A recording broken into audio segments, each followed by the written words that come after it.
Uluru Yeah. driving. We're making that documentary. Have I told you about it? No. Okay, so we're have you heard of the Shitbox Rally? Yeah. So it's kind of that concept, but we're making it our own thing. Oh, okay. And we're recording it and making a doco. So Sam Harvey's like producing it. So that's gonna be good. So there's like myself, Kyle, Will, and Andrew Reese, and then Sam and Blake on cameras.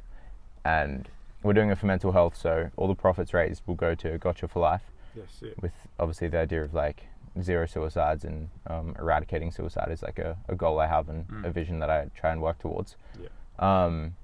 And yeah, I was meant to do it a couple years ago with like a bunch of other friends, and then like just plans changed, COVID happened, blah blah blah, and then now I'm doing it with like these guys, which I'm super keen for. So we'll be driving out there, filming for 5 or 6 days.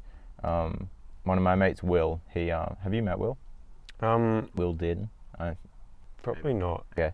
He did jackarooing in the middle of Australia. Oh, really? Yeah, so he has a bunch of contacts out there, and he like lived in a like indigenous community for I think it was about a month. So he has a bunch of contacts, and he's been talking to them, and hopefully we will be able to go and like speak to some First Nations people, which will be just an awesome perspective in terms of mental health and life out there, because I think there's so many things that people here just would be so confused by as to like what they do. Like Will was telling us about this men's circle, and every day they meet from like I think he said like 3 or 4 p.m. onwards, and they just sit around like this fire and make tea and cook kangaroo and whatnot.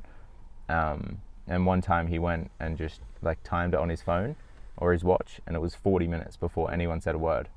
They just sat in silence and existed for 40 minutes, like drinking tea, eating food. But the intention isn't to sit there for 40 minutes and not speak. Like that just happened. It's just they do it all the time. Like they just exist with each other in silence. And I think Is this in the indigenous community? Yeah. Or, yeah, and I think there's a lot that we can learn in like their way of living, and like try to open people's eyes up to here, and maybe it's practices that they do that we take here and kind of adopt into our own, which will just benefit us, because I think the ability to sit silent is something that most people lack where we live, and also just sit alone with your thoughts is something that most people aren't able to do, and those are two like very powerful things when you can do them. So yeah, I'm just super excited for the trip. It's going to be like a very raw film.